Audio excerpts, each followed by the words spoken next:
রথিবেলাও পিতার সঙ্গে কথা বলার জন্য হাঁসফাঁস করে, কিন্তু করলে কি হবে? রবিবাবু তো তখন বহির্জগৎ বিচ্ছিন্ন। স্ত্রীর সঙ্গ তার কাছে তখন তেতো। তার কাছে তখন সন্তান বাৎসল্যের চেয়ে লেখা বাৎসল্য শ্রেয়তর। বলুকে আমি কথা বলার সঙ্গী হিসেবে বেছে নেই। প্রবল আগ্রহে সে আমার আহ্বানে সাড়া দেয়। আমি তার সঙ্গে আলাপচারিতায় মশগুল হয়ে পড়ি। সমবয়সী বিদ্যানুরাগী বলু আমার মর্মবেদনা বোঝে। কাকার সান্নিধ্য বঞ্চিত কাকিমার সঙ্গ দরকার, সঙ্গী দরকার। বলু তা হৃদয়ঙ্গম করতে পারে সহজে। ছোটবেলায় আমার ছেলেমেয়েরা পিতার সান্নিধ্য তেমন করে পায়নি। তাদের পিতা স্নেহ কার্পণ্যের কারণে ওই জায়গাটি দখল করে নিয়েছিল বলু। রবিবাবু থাকতো লেখাপড়া নিয়ে, আমি থাকতাম জোড়াসাঁকোর ঠাকুরবাড়ির সংসার নিয়ে। নানা জন নানা সমস্যা নিয়ে আমার কাছে ছুটে আসতো। সবার দুঃখ কষ্টের কথা আমাকে শুনতে হতো। ভেতর বাড়ির সকলে আমাকে ভালোবাসায় জড়িয়েছিল। এই জটিলতার মধ্যে বলু ছিল আমার স্বস্তির জায়গা, তৃপ্তিরও। আমি কখনো স্কুলে যাইনি। আমার যা শিক্ষা তা পেয়েছিলাম রবিবাবুর কাছ থেকে। কিন্তু আমার দীক্ষাগুরু ছিল বলেন্দ্রনাথ। সংস্কৃত, বাংলা আর ইংরেজিতে ভালো যে বইটি সে পড়ত, আমাকে তা পড়ে না শোনানো পর্যন্ত তার তৃপ্তি হতো না। তার কাছে শুনে শুনে এই 3 ভাষার সাহিত্যের সঙ্গে আমার ভালো করে পরিচয় ঘটে। এছাড়া আমার সন্তানদের দেখভালে সকল দায় দায়িত্ব যেন বলুর। তারা বলুদা অন্তপ্রাণ, সর্বদা তার পেছন পেছন ঘুরঘুর করত তারা। আমি তাদের মাথা আঁচড়ে দিলে প্রসাধন করানোর দায়িত্ব নিত বলু। শুনেছি এই বলু যখন জন্মায় তখন তার মা মানসিকভাবে খুব বিপর্যস্ত ছিল। তখন তার মনে নানা রকম অশান্তির মধ্যে জন্মেছিল বলে বলুর স্বাস্থ্য তেমন ভালো ছিল না। পা দুটো একটু বাঁকা মতন ছিল। পা ঘষে ঘষে হাঁটত বলু। মাথায় একটু উঁচু করে বাপের বিষয়টি সে বুঝে ফেলে। এসব ক্ষেত্রে সন্তানের মনটি জড়তায় ভরে যায়, কিন্তু বলু অন্য 10 জন ছেলের তুলনায় আলাদা ছিল। বাপের এরকম অবস্থা হওয়াতে ছোটবেলা থেকেই বড় হবার প্রবল বাসনা তার মধ্যে কাজ করত। সে আমাকে বলতো, কাকিমা, আমাকে অনেক বড় হতে হবে। বাবা পাগল বলে সবাই তাকে অবহেলার চোখে দেখে, তাই তাকে ভালোবাসে না। এমনকি দাদা ঠাকুরও বাবাকে প্রীতির চোখে দেখেন না। এটা তুমি ঠিক বলছো বলু। শ্বশুর ঠাকুর কেন তোমার বাবাকে প্রীতির চোখে দেখেন না? নিজের সন্তানকে কি কেউ ঘৃণার চোখে দেখে? আমি বলেছিলাম। বলু বলেছিল, আমার কেন জানি এরকমই মনে হচ্ছে। হয়তো এটা আমার ভুল ধারণা। বলুর ধারণা ভুল ছিল না। তার ধারণাই শেষ পর্যন্ত সত্য হয়েছিল। বলুর মৃত্যুর পর শ্বশুর ঠাকুর সত্যি তার মা বাবা স্ত্রীকে ঠকিয়েছিল, সম্পত্তি থেকে বঞ্চিত করেছিল। পূর্বে নির্ধারিত মাত্র 100 টাকার মাসোহারা অব্যাহত থেকেছিল।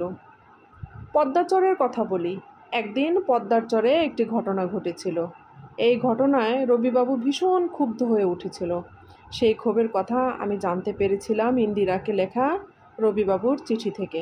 ঘটনার দিন রাতে আমি রবিবাবুর টেবিলে ওই চিঠিটা পড়ে থাকতে দেখেছিলাম। চর থেকে ফিরে সামান্য আহার গ্রহণ করে রবিবাবু শুয়ে পড়েছিল। আমি ঘরকন্নার কাজ চুকিয়ে শুতে আসতে আসতে একটু রাতই হয়ে গিয়েছিল।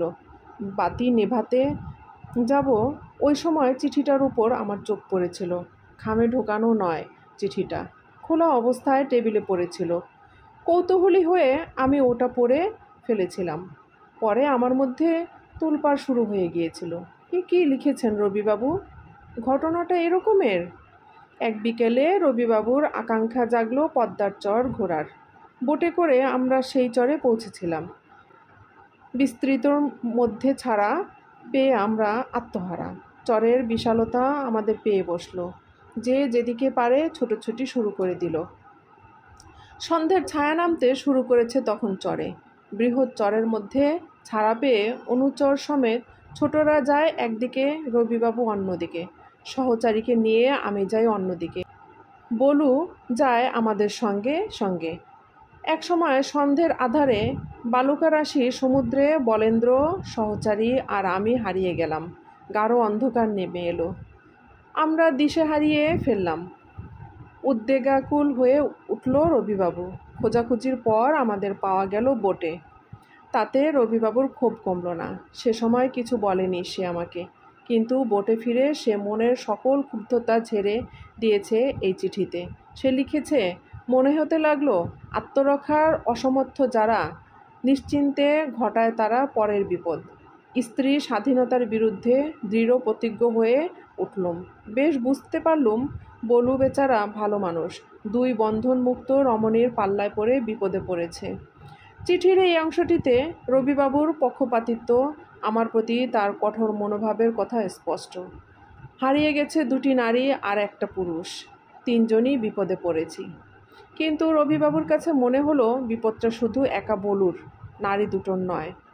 তাই যত উপহাস আর ধিক্কার আমার আর সহচারীর ওপর বর্ষণ করল রবিবাবু। শুধু তাই নয়, যে রবিবাবু নারী স্বাধীনতার পক্ষে উচ্চকণ্ঠ, সেই রবিবাবুই লিখেছে, স্ত্রী স্বাধীনতার বিরুদ্ধে দৃঢ় প্রতিজ্ঞ হয়ে উঠলুম। আসলে দীর্ঘদিন পর গ্রামীণ পরিবেশ, নদী, জল আর বিস্তীর্ণ চরের সংস্পর্শে এসে আমার ঘোর লেগে গিয়েছিল। মনে হচ্ছিল উড়ে উড়ে বেড়াই গোটা চরে। যদি দুটো পাখা থাকতো আমার, হয়তো তাই করতুম আমি। বিপুল একটা আবেশ আমাকে ঘিরে ধরেছিল। আমি বলু আর সহচারীকে প্ররোচিত করেছিলাম হারিয়ে যেতে। হাঁটতে হাঁটতে হাঁটতে আমরা অনেক দূরে গিয়েছিলাম। সময় জ্ঞান বিলুপ্ত হয়ে গিয়েছিল তখন আমার। বলু দু একবার সাবধান করে দিতে চেয়েছে, চলো কাকিমা, আধার লেগে আসছে, কাকাবাবু উদ্বিগ্ন হবে, ফিরে যাই চলো। আমি চঞ্চল কণ্ঠে বলেছি, আর একটু বলু, আর সামান্য, চর যেখানে শেষ হয়েছে সেখানটায় গিয়ে ফিরে আসব। কিন্তু আমরা ফেরার আগেই ঝুপ করে আধার নেমে এলো চর জুড়ে, আর আমরা হারিয়ে গেলাম। রবিবাবু আমার বাসনার মূল্য দিল না। এমনভাবে ক্ষুব্ধ হয়ে উঠল যে নারী স্বাধীনতার হস্তক্ষেপ করার কথা ব্যক্ত করতে মোটেই দ্বিধা করল না।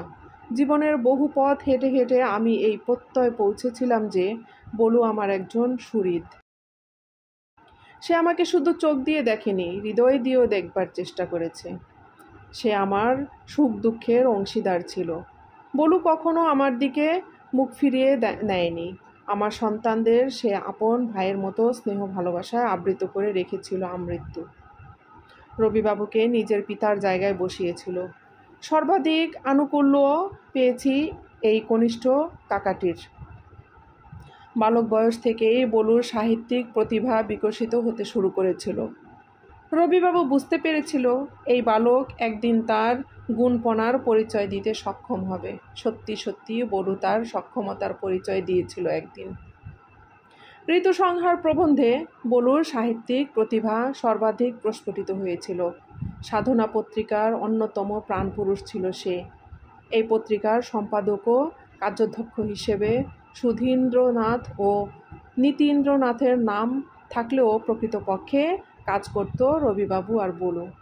দুর্ভাগ্যের বিষয় এই যে সাহিত্যক্ষেত্রে বলু যথেষ্ট দক্ষতার পরিচয় দিলেও বৈষয়িক ব্যাপারে সে ছিল আনাড়ি। সুরেন্দ্রনাথ ও সে মিলে একটা সময়ে টেগোর অ্যান্ড কো এর পত্তন করে। এই কোম্পানির প্রাথমিক কাজ ছিল পাট কেনাবেচা। ভ্রাতুষ্পুত্র দ্বারা প্রভাবিত হয়ে একদিন রবিবাবুও এই কোম্পানির সঙ্গে যোগ দেয়। কিন্তু পরিচালকদের অনভিজ্ঞতার আর কর্মচারীদের অসাধুতার কারণে একদিন এই কোম্পানির ভরাডুবি হয়। বহু টাকার লগ্নি ছিল রবিবাবুর এই ব্যবসায়। বিপুল ক্ষতির মুখোমুখি হতে হয় তাকে। তারপরও রবিবাবু বলুর ওপর থেকে স্নেহের ছায়া সরিয়ে নেয়নি। ব্যবসার কাজ কঠোর পরিশ্রম শুরু করলো বলু। সময় মতো স্নানাহারও ভুলে গেল। এক সময় বলু যক্ষা রোগে আক্রান্ত হলো। এরকম অবস্থায়ও সে আমাকে সহচর্য দিয়ে গেছে। ভেতরের রোগের যন্ত্রটাকে দাবিয়ে রেখে হাসি মুখে কথা বলেছে। তখন মীরা আমার পেটে। সন্তান ধারণের যে অস্বস্তি আর অসুস্থতা, তখন তা আমাকে ভালোভাবে পেয়ে বসেছে। কোনো কিছু ভালো লাগে না আমার। বিপুল উদাসীনতা আমাকে ঘিরে ধরেছে। রবিবাবু তখন উড়িষ্যায় গেছে। জমিদারি পরিদর্শনের কাজে। একদিন গভীর বিষণ্ণতা নিয়ে বসে আছি, কাতর শরীর নিয়ে পা ঘষে ঘষে বলু আমার ঘরে এলো। আস্তে করে আমার সামনে বসে স্থির চোখে আমার দিকে অনেকক্ষণ তাকিয়ে থাকলো সে। তারপর হঠাৎ করে বলল, কাকি, যদি আমার ভুল না হয় তাহলে বলি, তোমার মধ্যে কি যেন একটা অপূর্ণ বাসনা রয়ে গেছে। ঠিক বলছি না? আচ্ছা বলো, সে বাসনাটা কি? আমি চকিতে তার মুখের দিকে তাকালাম, ধীরে ধীরে চোখ নামিয়ে নিলাম। মুখে কিছু বললাম না। বলু আবার জিজ্ঞেস করলো, বলো না কাকিমা। এবার আমি বললাম, শুনে কি করবে তুমি? এই বাসনা পূরণের নয়। তুমি কখনো আমার এই বাসনা পূরণ করতে পারবে না। তারপর একটু চুপ করে থেকে বললাম, রবিবাবু যেখানে ব্যর্থ হয়েছে। বলু একটু ভ্যাপাচাকা খেয়ে গেল। অল্প সময়ের মধ্যে নিজেকে সংহত করে বলল, পূরণ করতে না পারি, শুনতে তো পারবো। শুনে কি করবে তুমি? হয়তো কিছু করতে পারবো না, হয়তো কিছু করতে পারবো। তোমার মধ্যে বাসনা অপূরণের যে কষ্ট, আমাকে বললে তার কিছুটা হয়তো লাঘব হবে। তাছাড়া তোমার অপূর্ণ বাসনার কথা শোনার অধিকার তো আমার আছে, কি বলো? আমি বললাম, শোনার অধিকার অবশ্যই তোমার আছে, তাহলে বলো। বলুর কণ্ঠে অধিক সুর। আমার খুব ফুলতলি যেতে ইচ্ছে করে রে। যেখানে আমি জন্মেছি সেই গ্রামে একবার ঘুরে দেখতে ইচ্ছে করে আমার। আমার সামনে সামনে রবিবাবু হাঁটবে, তার পেছনে পেছনে আমি, আর আমাকে ঘিরে আমার সন্তানরা। রথি বেলা কলকল কণ্ঠে জিজ্ঞেস করবে, এটা কি মা? এটা কোন গাছ? ওই যে উড়ে যাচ্ছে ওই পাখিটার নাম বলো না মা। আমি তাদের সকল প্রশ্নের জবাব দিতে দিতে এগোবো। গায়ের মানুষজন রবিবাবুকে দেখে সসম্ভ্রমে পথ ছেড়ে দেবে। আমার কাছে এসে জিজ্ঞেস করবে, তুমি কেমন আছো ভব? আমি টুপ করে প্রণাম করে বলবো, ভালো আছি জ্যাঠা, আপনি কেমন আছেন? হাসি মুখে এগিয়ে যাবেন ওরা। আর আমি আমি বলে থেমে গিয়েছিলাম। বলু জিজ্ঞেস করেছিল, তারপর তারপর কি কাকিমা? আমি বোকা বোকা চেহারা নিয়ে তার দিকে তাকিয়েছিলাম। বলেছিলাম, পাগলপনার পেয়ে বসেছে আমাকে। হঠাৎ করে শৈশবের কথা মনে পড়ল তো, তাই। আমার মুখের কথা কেড়ে নিয়ে বলু বলল, তোমার এই বাসনার কথা রবি কাকাকে বলনি কেন এতদিন? বলেছিলাম, জমিদারি, লেখালেখি, তারপরও আশ্বাস দিয়েছিল আমাকে একদিন যশোরের ফুলতলিতে নিয়ে যাবে। তারপর একটু থেমে বলেছিলাম, এ জীবনে তার সময় হয়ে উঠবে না। আমিও কোনো দিন আমার জন্মভিটাটা ছুঁতে পারবো না। একটা গভীর দীর্ঘশ্বাস আমার বুক চেড়ে বেরিয়ে এলো। বলু বলেছিল, কি যে বলো না কাকিমা, এটা কি খুব একটা কঠিন কাজ? কাকার সময় না থাকুক, আমার তো আছে। আমি তোমাকে নিয়ে যাব ফুলতলিতে। তোমার আকাঙ্ক্ষা কাকা না পুরুক, আমি পুরাবো। আমার দিকে মমতার চোখে তাকিয়ে বলু আবার বলেছিল, তুমি সুস্থ হয়ে ওঠো কাকিমা। রবি কাকাকে আমি রাজি করাবো। তোমাকে ফুলতলি নিয়ে যাবেই যাবে রবি কাকা একদিন। তখন কিন্তু আমাকে সঙ্গে নিতে ভুলো না। বলেই সে খুব খুব করে কাশতে লাগলো। আমি তাড়াতাড়ি বলে উঠলাম, আচ্ছা আচ্ছা, তা হবে ক্ষণ। বলু ম্লান হেসে বলেছিল, আমাকে তোমার পাশে একটু বসতে দাও কাকিমা, এখানে আমার খুব ভালো লাগছে। ঠিক আছে ঠিক আছে, বসো তুমি, আমি স্নেহাদ্র গলায় বলেছিলাম। বলু আমার পাশে চুপচাপ বসে থেকেছিল অনেকক্ষণ। তারপর অনেকটা স্বগত কণ্ঠে বলেছিল, আমারও একটা আকাঙ্ক্ষা আছে কাকিমা। কি কি সেটা? আমি ব্যগ্রভাবে জানতে চেয়েছিলাম। বলু বলেছিল, শান্তিনিকেতনে একটা ব্রহ্মবিদ্যালয় স্থাপন করা। দাদামশাই আমার প্রস্তাব শুনে খুব খুশি হয়েছেন। তারও বয়স হয়ে গেছে। রবি কাকার উপরও সব নির্ভর করছে। যদি রবি কাকা শান্তিনিকেতনে ব্রহ্মবিদ্যালয়টি স্থাপন করে, তাহলে আমার চেয়ে বেশি আনন্দ আর কেউ পাবে না। আমি আবেগ ভরা গলায় বলেছিলাম, তোমার বাসনা পূরণ হবে। তোমার কাকাকে অনুরোধ করে আমি তোমার আকাঙ্ক্ষা পূরণ করব। বলুর বাসনা পূরণ হয়েছিল একদিন। রবিবাবু শান্তিনিকেতনে বিদ্যালয় স্থাপন করেছিল, কিন্তু আমার আকাঙ্ক্ষা পূরণ হয়নি। কোম্পানি সম্পর্কিত দুশ্চিন্তা আর কঠোর পরিশ্রমের ফলে শরীর দ্রুত ভাঙতে শুরু করেছিল বলুর। এই সময় তার দেহে যক্ষ্মার প্রকোপ তীব্র হয়ে উঠেছিল।